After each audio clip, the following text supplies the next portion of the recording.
Hello everyone, welcome back to my studio, the Pottery Corner, down on the south coast of England near Chichester. Welcome back everybody, I'm Sarah Amos and today we're going to be doing another Glaze kiln fire opening. It's been really busy in the studio and I know a few of you have asked me where I've been. Well, we did take the chance to have some time over Easter to take the caravan away, and we went down to Dorset to the Jurassic Coast. And for those of you that want to look at it, I'll pop a little bit of the coastline footage on the end of this video so that you can have a look at it if you'd like to. So we went down to one of our favourite places, which is Hive Beach in Burton Bradstock, and then found some sort of nice little villages that we've not been to before.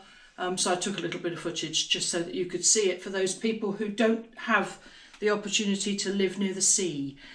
So that's what we've been doing. We're back in the studio with the students. As you can see, the shelves again, as always, are filling up, and the number of students is increasing. So the kiln work is increasing and the teaching increases. So it's pretty busy here. So I'm sorry that there hasn't been a video for a few weeks, but we're back with a kiln load today. So let's dive in and see what we've got. Okay, so I've had just the sneakiest of tiny sneaky peeks on the top shelf because, you know, you just can't help yourself, can you? When you have a kiln, it's like Christmas and all you want to do is peek at your presents through the hole. So yes, I have had a little look at what's on the top shelf. So first piece out is a dish that Leslie has made for her great nephew who was born in November last year. And Leslie, as you know, makes the animals. Wally the whale shark, if you watch my videos regularly, you'll remember. And she made the totem. And actually, whilst I'm talking about the totem, I'll pop a little picture in just so that you can see the finished piece. It's really pretty. She's done a really good job. So this is Leslie's.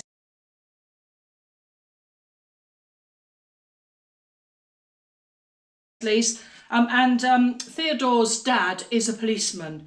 So we have, yes, we have more animals. We have policeman animals. So we have an elephant, and this is Bean. They have a pug, a black pug called Bean. So this is Bean as a policeman. This is a Labrador, because Leslie has a golden Labrador called Willow. And this one is a teddy bear. Isn't that sweet? So it's just a commemorative plate for Theodore's birth. So they're going to pop it on the wall. Really sweet, come out really nicely. So that's been done with some of the Amaco Celadon glazes just on the bunting name, and then she's used underglazes for the animals, and then just a transparent mixing clear Amaco over the top. Really nice, lovely. Well done, Leslie. That'll be nice for him to keep. And in the same vein, Leslie did a little bit of throwing, and this is a police car. So unfortunately, I think that the grey is a little bit pale, but you can still see what it is, and it has the police car markings on it. So that's just a little bowl for Theodore. I've been using some textured mats, a vinyl textured mat, and making some plates which will come out in a future video. And I've been just doing some test tiles. One of the pieces that I bisque fired unfortunately cracked down the middle because it was large and flat, you know, that problem. So I thought I'd use the pieces to have a little play and see how I wanted to actually do the plates that are upstairs. So these are just trial pieces. Now this is Mayco's Oxblood. Now I haven't really used it terribly much before, but I have to say I quite like that effect. So this is 2 thick coats of Mayco's Oxblood. So I haven't wiped this back. This is the glaze as it goes on. And where it's sitting in the texture, it changes colour. And where it's sort of slightly thinner, where it's on the actual flat surface, it stays almost like a transparent colour. There isn't actually very much colour in it. I don't know if you can see, but I haven't actually painted right to the edge on here. So you can see that actually the glaze goes almost clay body colour on my clay. But I quite like that. I quite like the sort of almost watercolour effect of that. So yeah, I think we might try that. But the other test piece that I did, which of course is the other half of that, so I've popped it into sections and had a little go. So this is Amaco's underglaze called Baby Blue, which I've applied to the texture and wiped it back and then put a transparent glaze over the top. This section, the green section, is Mayco's Seafoam 3 coats. I quite like the colour, but I'm not entirely sure that it's showing the texture to its best advantage. The yellow section here is my high fire underglaze, which I make myself with pigments. We've covered that before, but I might do another video on how to make underglazes and using high fire pigments. So this is my high fire yellow. Again, I put it on and then wiped it back off the texture. Shows the texture quite well, quite pleased with that. And then this on the end is Mayco's White Opal. So I've not used any of the opal range from Mayco before. So I bought the white one and I need to do some layering test tiles with that. But I'd quite like that because it appears that when it's applied, the white bits kind of sit in the texture and then it pulls away actually on the texture, leaving the clay body colour. So yeah, it's quite interesting. That's quite interesting, isn't it, using that on its own? So it's actually pulled itself back from the texture, leaving it showing. So I think if you wanted something subtle, that would be quite nice. So that gives me food for thought. It's difficult, isn't it, when you make a set of something and then you've got to kind of work out how you want to finish them off. And I find that's the hardest bit for me. Sometimes I get stuck and things sit in a pile of bisqueware waiting to be glazed. I love the making, I love the trimming, I love the designing. But when it comes to actually finishing them off, sometimes it takes a little while for me to sit and contemplate what I'm going to do. Let me know, are you like that? Pop it in the comments. Tell me which bit of the process you find most difficult. So that's that. That'll give me some interesting things to look at when I go back upstairs. Right, let's get this shelf out. Okay, what have we got? Let's get these props out. Get rid of those. Last kiln load, I unloaded my new deer mugs, and yes, I will do a tutorial on that. I've ordered some more underglaze transfers from Ceramica, so once those through, and I'll make some more mugs and we'll do a tutorial on that. This particular mug, I had forgotten to take one of the masks off, if you remember. So actually I did chip off the top.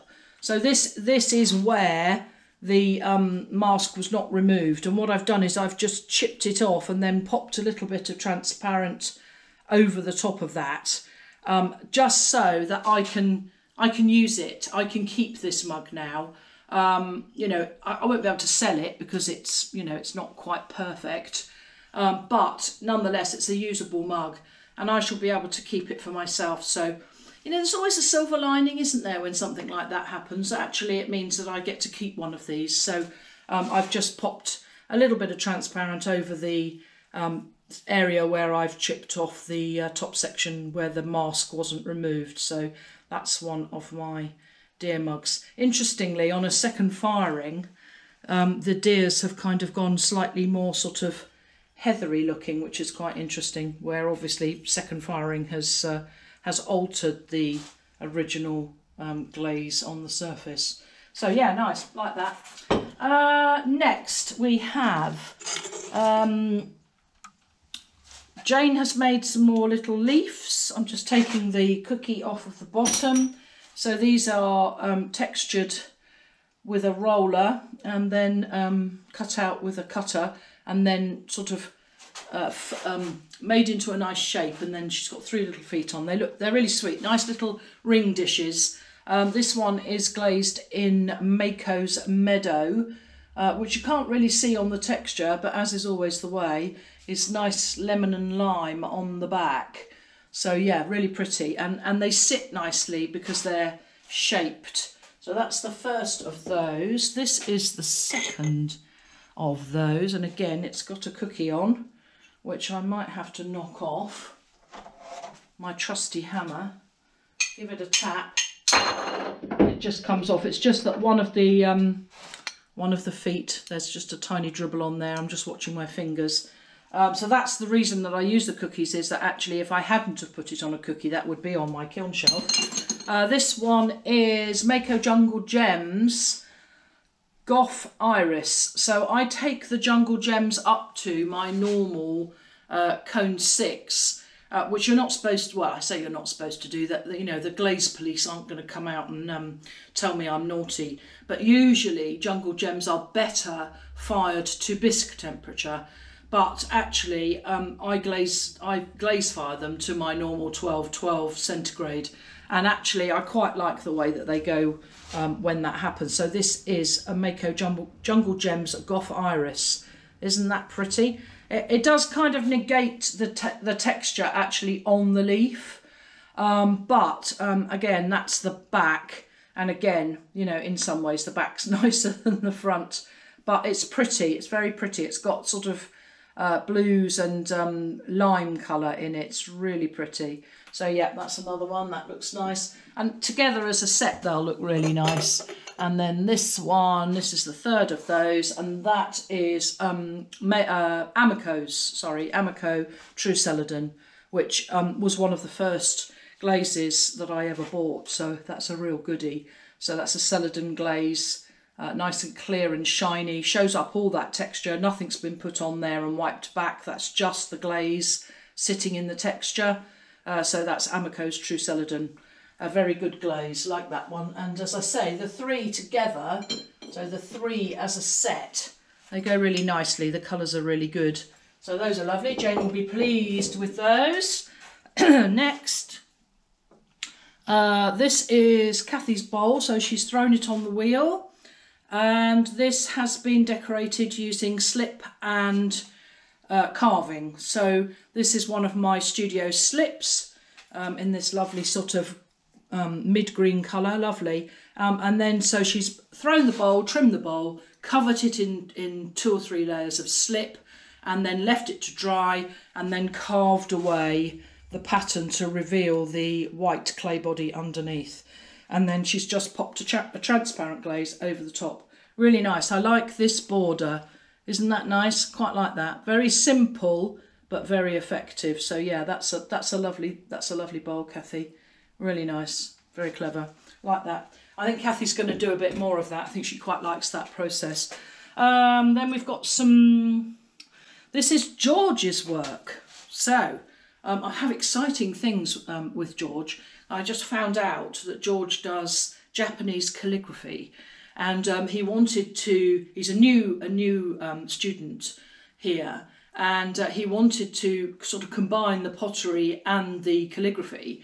And I thought that he would just have gone to, you know, a local calligraphy class. Oh no! George has a proper tutor, and then his work is sent to Japan to be marked. So that was a bit of a shock this week when I found that out. And George has decorated, I'll just show you this, waiting to be glaze fired, decorated this vase which has got Mayco sea salt on it with the most beautiful Japanese calligraphy. Isn't that gorgeous? So I'll not go into that too much today, but that's George. So I'm looking forward to seeing what else George can do. So this is George's bowl, just a handmade bowl, pinched out. And he's purposefully left it quite rough, so he hasn't kind of tried to make it too pretty, and then just used some stamp texture on the outside where the glaze has obviously done its thing. This is Amaco's Downpour. So yeah, nice little bowl, very nicely decorated, and pretty, very nice. So I hope that George might use some of these bowls for his brushes and things for his calligraphy. So yeah, very nice. Well done, George. That's the first of your things that's come out.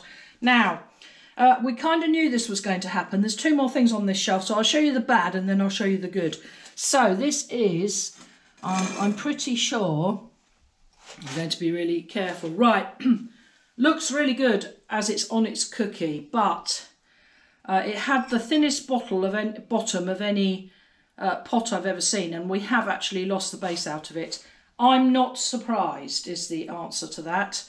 I am not surprised that that happened. So I need to get that. That is the base of the pot, which is actually on the cookie and stuck to the cookie. So yeah, we've lost that one, but I am not surprised because it was really thin. And I did say to Nicola when she did it, I don't think that's going to survive. Guess what? It didn't. So that's disappointing, but we live and learn. And she is in the studio in about half an hour, so I shall be able to show her that. I hope she's not too disappointed. Now, the other thing that's on this shelf, which when I took the shelf up, it was like, woo, look at that. I posted on Instagram a little while ago a picture of my parrot tulips. I love gardening. I grow my own veg. We have quite a big garden, so I really like to do the garden, and I like to, you know, plant bulbs and bits and pieces. So anyway, we took some parrot tulips away with us when we went down to Dorset, and as I was sitting there one day having time to think about things and not being sort of on the go as I am when I'm at home, I looked at this parrot tulip and I thought, crikey, that's lovely colour. So I've taken a tiny little bit of footage of the parrot tulips that are in the garden. They're sitting on the deck in all their glory in the sunshine, and I wanted to replicate that colour if I could. So I thought I'd have a go. So this is just a bowl that I've thrown. Slowly, you'll be able to see as well as I can how much glaze is actually on there. So it's sat on a cookie and it's then sat on a I have these little tiny kiln shelves which I use as cookies. So yeah, quite a lot of drippage there. I'm going to have a little bit of a Dremel issue to do. So I wanted it to look like the parrot tulips, and actually I think I've done that, which is lovely. I love it. I love the colour. I love the design. It's all just kind of the glaze melding itself. So I'll tell you what the glaze combination is. And I'll also pop up on the screen the pictures before it was fired so that you can actually see where the glaze was before it moved and did its thing.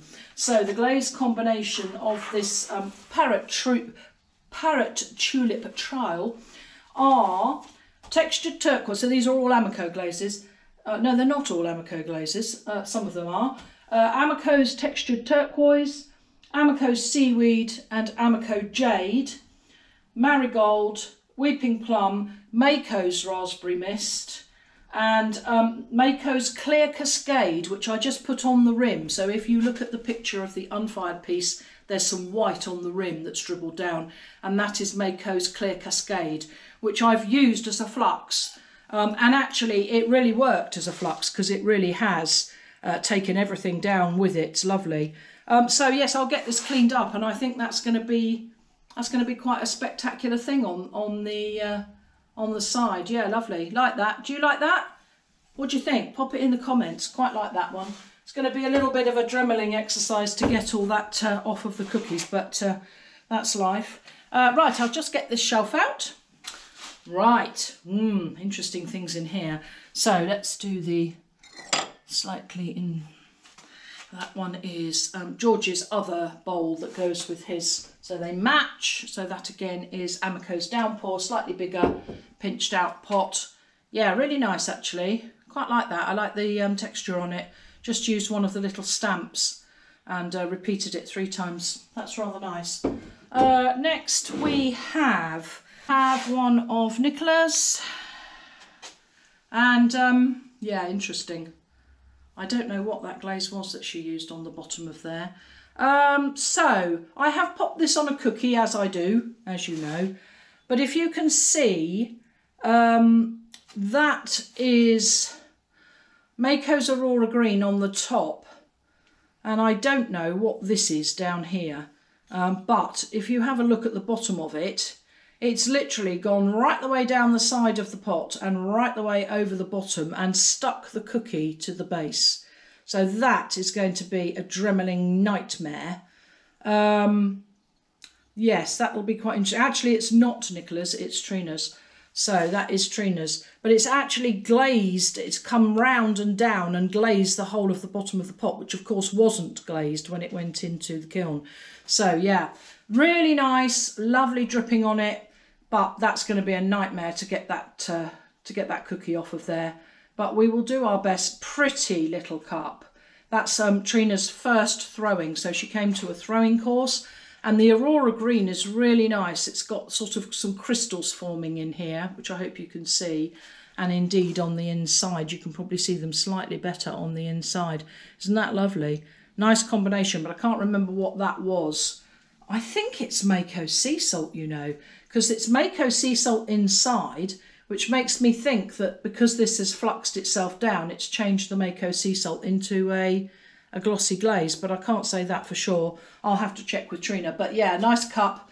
Yeah, half an hour's worth of dremeling for me on there. Right, next. This again is, oh crikey, the same combination and completely stuck. This one is, again, yeah, so we've had the same problem again.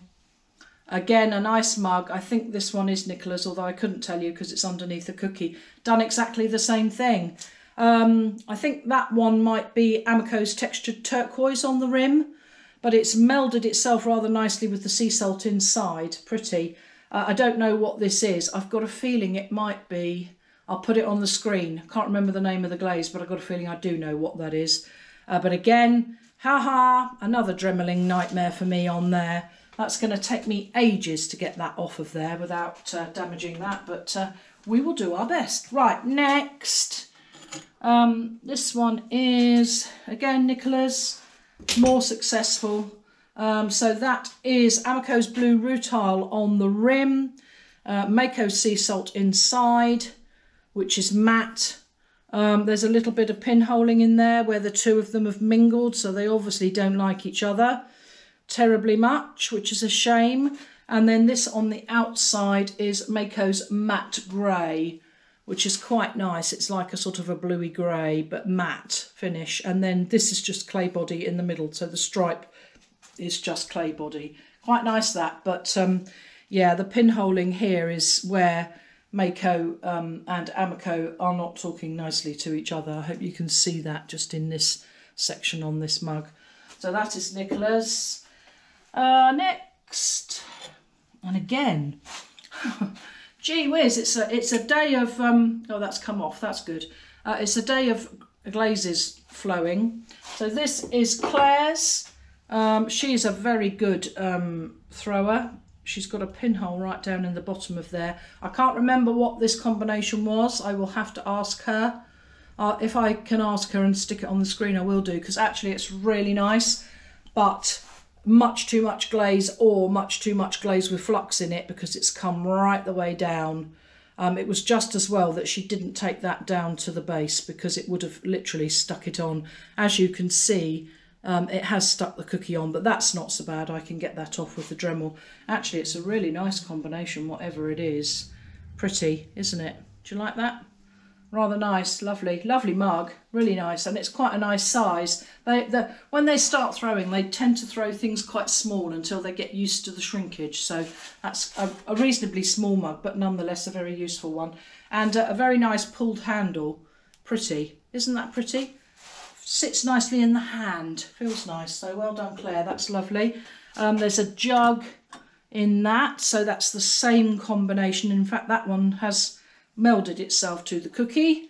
So again, dremeling nightmare. Look at that, terrible. Right, so I can't remember what the combination is, as I say, but I will ask Claire to let me know what that was and stick it on the screen. And oh yes, right, okay, this one has destroyed itself. So this is the cookie, and it's got half the pot on it, where so much glaze has come down that it has actually taken itself off. So this is the cookie with the bottom of the pot actually attached to it, and it has just dripped itself nicely onto my kiln shelf. So yeah, these things happen, but that mug has actually destroyed itself, which is a bit of a shame, because again, I like that combination. It's nice, isn't it? But yeah, too much glaze, too thick.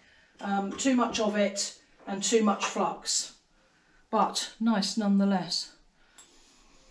With a bit more control, I suspect that one could be a good one. Right, next, let's see what else I can get out that isn't actually stuck to the kiln shelf. This is Joyce's, so it's a little pot. Let me just get the top out. Oh, that's pretty. Right, okay. So she's taken the hydrangea head idea and used it for the top of this little pot. So she's made 2 pinch pots joined together and then cut the top off, which she's decorated with the hydrangea cutter with little hydrangea heads. This is glazed in Mayco's blue hydrangea.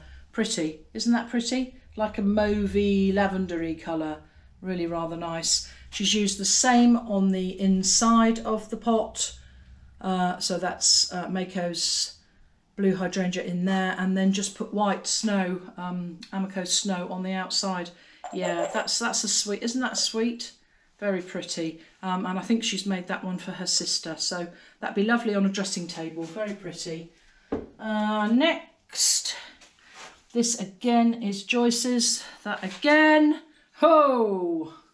So double cookied again, if you can see. So there's a square cookie and a round cookie. I'll knock the square one off, if I can. Listen to the change of noise. Yeah, oh, lovely. Oh, my Dremel's going to be... Yeah, okay, I'm not going to carry on doing that. So this is standing on a round cookie and then standing on a square cookie, thank goodness, because the square cookie has got texture on it and it's full of glaze, okay? So yeah, that's the problem with flowing glazes. Now this is one of the Mayco Jungle Gems again. It's just a little seed pod, and that one is called Mocha Marble, which I have used before, but my goodness me, am I glad that I put 2 cookies under there. And again, another Dremeling Nightmare, so I'll put that in the Dremeling Nightmare place. Disappointing. Right, what else can I get out of here? Oh, this is sweet.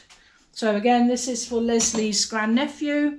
A little 2-handled baby cup with the police logo. Really pretty. That's pretty. That's done with underglazes. So she's used the high fire yellow and black, and the clay body colour is the white, and just put a transparent glaze over the top. That's really sweet.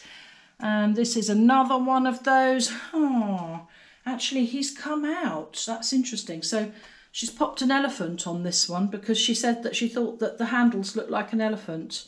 So she's just painted in underglazes an elephant's face on there. Oh, sweet.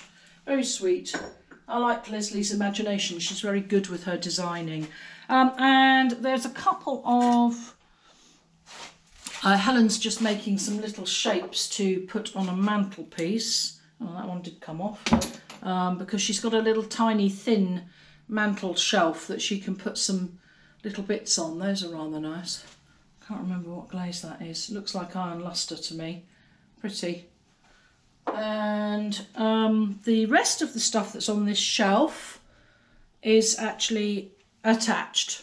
So I'll take the camera down and show you. So here we have mug number 1, as you can see, very nicely melded. And mug number 2. I can't actually see where the glaze is on there, but that is a nightmare. And that is the glazed blob from the one of Claire's. So yeah, disappointing. Ooh, so yes, not very impressed with that. That's going to be a nightmare, and I'm not sure I'll be able to save the pots, which is the most important part of it. But we will do our best. Right, this level, Kathy, as you know, has been making the wedding favours. So last kiln load, you'll have seen these. So there are more. She's just been using the PB103, the clay that I use for throwing, which is the closest to porcelain. This one has true celadon just popped into the texture. This one has Amaco's downpour, and the third colour is Amaco's snapdragon. So those are rather lovely. I'll just get the rest of those out. So a nice little pile of those. And then the other thing that's in here, these are lovely, although we do have a problem with one of them. So Claire has been making some salts, little salt dishes, aren't they sweet? They nest. This one is Amaco's Downpour. Unfortunately, she has got a crack in there, which is a real shame because these are lovely. She's such a good thrower. That one looks like Amaco's Tourmaline to me. Pretty, actually. Very pretty. I don't use tourmaline much myself, but that's look very pretty on there, isn't it? And this one looks like Amaco's Textured Turquoise. Lovely on the back. Isn't that nice? Really pretty. And they nest. So those are lovely, but unfortunately a crack in one of them. Right, bottom shelf. Let's see what's in there. Just a few more bits in the bottom of here. There are lots more of Kathy's, practically the whole shelf's worth of Kathy's wedding favours. So she's got some more to be fired, which are on the shelf waiting. And then there's a couple more of Claire's salts. Yeah, what a shame. So this is Amaco's Obsidian, which is black. And obviously that one goes in the very bottom. But again, S-crack in this one, which is snow. What a shame. She does do these beautiful foot rings on them, and I think that that's where the stresses come from, that when she's actually turning and pressing, that she's causing that to happen. So shame, because actually, look at that. I mean, you know, she's a really good throwing technician to be able to actually make a nested set like that. So yeah, but she'll have to try and throw the two. But you know, actually, if you were to take the two out, they're still very pretty. Look at that. They still nest. So she could have a set of three, which would be fine. Those are lovely. Really pretty and really simple design and really well executed. So well done, Claire. Those are great. And just two more of Helen's little mantle shelf things. This one's a little jug, sweet, a little heart-shaped jug. And again, I think that's iron luster. Very pretty.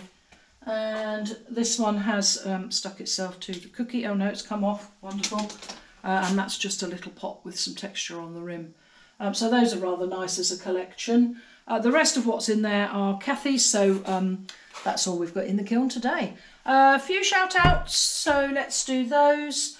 Before I carry on, you might be wondering why I'm wearing this t-shirt which says I want to look like Michael Caine. Well, I'm not sure I really do want to look like Michael Caine, but this is the promotional t-shirt for the Only Hope project, and my car, my classic Mini, Min Min, those of you who followed me for a long time will have seen Min Min crop up on various videos and places. So I have a classic Mini, a 1985 classic Mini called Min Min, with a Union Jack on the roof, and they approached me and asked me if they could use her in a film. So we're coming to the end of the editing for the film, and this is this is the t-shirt that I am modelling today for the Science with Soul Only Hope project. So if you wanted to check that out, I'll put some links in the description below. But basically, it's to do with cancer care and having the specific tools available to map your own type of cancer, your own type of tumour. There are ways that they can do it, and they're trying to fund more research into how they can actually map the tumour to have the best chance of treating it. So this is why I want to look like Michael Caine. Right, that was a very, very bad impression of Michael Caine. Sir Michael Caine. Sorry, very sorry. Anyway, we'll move on before I embarrass myself anymore. Right, glasses needed. I'll just pop my Glaze book. This is my Glaze book. I don't know if everybody else does this, but I do actually write in longhand, you know, not even using the mobile or putting it on the computer. And I draw little pictures of my pieces so I know which one it was. So if ever I want to replicate a glaze, I've always got that in my Glaze book. Right, next, glasses, very important, can't see without those. A few shout outs today. let's have a look and see what we've got. So this is from Linda McFarlane. Not sure where you are, Linda. Do you tell me? I don't know. No, I don't know where you are. So anyway, she's made a poppy head. So she's followed the poppy head tutorial. I'll stick a link up. She says, gotta love these. My first one is that Wazing or Wazing, red clay and chromium oxide and glass frit. Thank you for the creative ideas. I love your channel. This is lovely. Look at this. So yes, really, really, really good. In situ, her lovely poppy head with the glass frit on the top. Really nice. Well done, Linda. That's gorgeous. I should think you were terrifically pleased with that when you got it. And really nice, actually, as you say, the chrome oxide is really nice, and the toasty colour of the red clay. Very nice. Very impressed. Thank you for sending me that. Helen Wictorson, a long-time viewer from Sweden. Hello, Helena.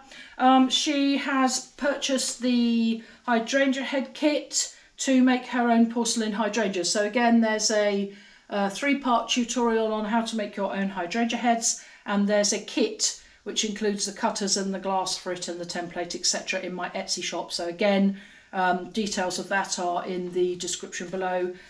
Pop along over to my Etsy shop. I think there's about 14 sets left. So if you want one, might be a good idea to think about purchasing one. So hello from Sweden. My hydrangea journey has just started and I couldn't stop. Hope the glass I bought from you is enough. Yes, well, you know, I do put enough in for 6, so you know, you can have a good go with that. Sending pictures when they're finished. So this is them in their bisqueware state, and Helena has made 2 with the lace top, 2 with the lace top design from the tutorial, and 2 full heads. So it'll be interesting to see what they look like when they're finished, Helena. So do make sure you send me another picture. This has come from Ines. I did say, popped something up on one of the videos a couple of videos ago, the little ladybird pen holder. So she said, yesterday I was happy to see my ladybird in your new video. Thank you. So this is a bowl that she has done with Amaco glazes, ancient copper, which is her #1 favourite, oatmeal and a little bit of indigo float. So yeah, interesting how people make things. I rather like this textured shape. Sorry, I can't increase the size of the picture. I'll try and blow it up in the editing. But yeah, really pretty. I like the shape of that, really pretty. And texture too. And this is from Dominique. I'm not going to pronounce your surname because I'll make a right mess up of it. So this is from Sandy and Dominique. And she says, Sandy and I made some poppy heads. So here we are. Here they are, Sandy and Dominique. So these are the poppy heads. There's 2 of them. And then there's a lovely picture of Sandy and Dominique with some poppy heads. So thank you for sending me that. It's always really lovely to hear from you when you've done one of the tutorial projects. You know, it warms my heart to see that something that I've put up on YouTube is being enjoyed by lots of others. So keep doing the tutorials and keep sending me the photos because I just love it. Right, that, my darlings, is your lot today. As I say, I'll pop on the end a little bit about our trip to Dorset if you're interested. Pop me a comment, let me know what you're working on, and as I say, don't forget to send me photos of your projects, and then I can include them as shout outs on my kiln openings. I'm off to get my Dremel out, and wish me luck because I think I'm going to be in for a day's worth of dremeling. See you all on the next one. Bye for now. Is that nice? You know what are you doing? What are you doing? You in the water? Get in the water then. Give it some stick. Go on. Get in there. What are you doing? What are you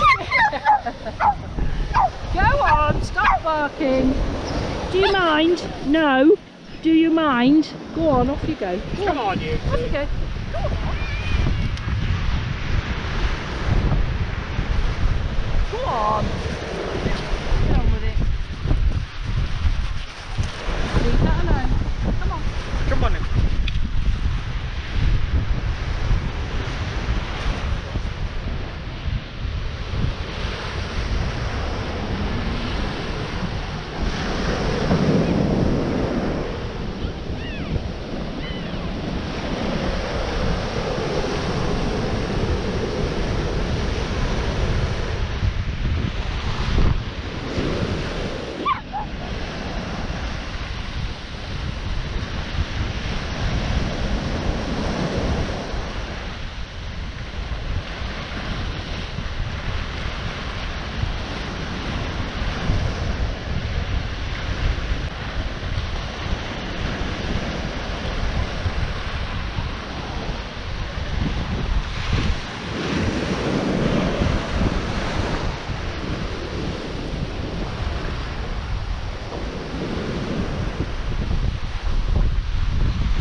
love the beach huts. Nice that people are using them. Yeah, very, very, very public. Yeah, very.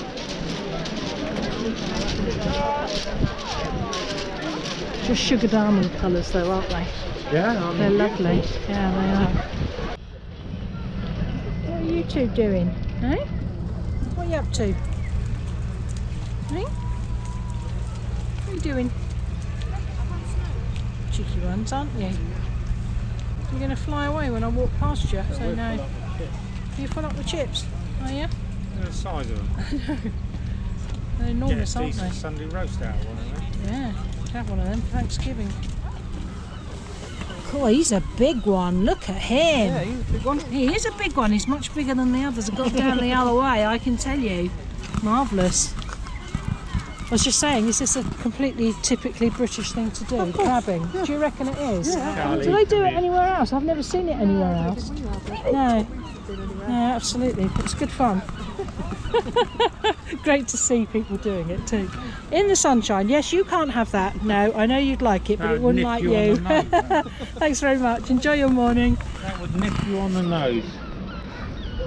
Fantastic. Oh, there's another one. Has he got any in this one? We got any yet? No, just started. Yeah. Oh, we got a shrimp. I can see him going round. Yeah, lovely. Got some bacon. Oh wow, that's it. You've definitely got it now. You're a winners now. That's. I'll check on the way back.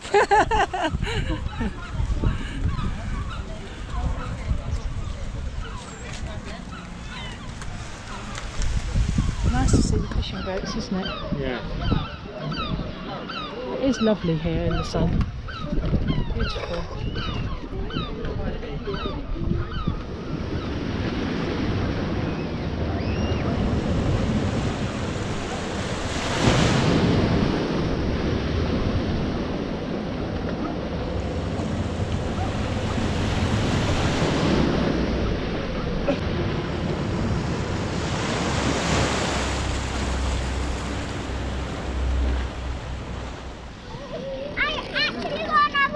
Wow! How many's in your bucket now, darling? 2. 2! That's a great big one in there. Look at that. That's great. Look at that. Charlie says, what's in there? What's in there? For like an hour or so I didn't An get hour or so, you didn't get anything. And just now I got the big one. Oh, and he's big, that one, isn't he? Yeah. Charlie likes the look of him. The big one's called Sunny and the other one's called Rose. Oh, right. Lovely. Well done. Those are gorgeous, aren't they? I'll say mine's just like sticking to bond and then. Robert, do you want me to, if I get another one, I'll let you play. You're giving them a bit of apple so they get one of their 5 a day. That's marvellous. Well done you, that's terrific.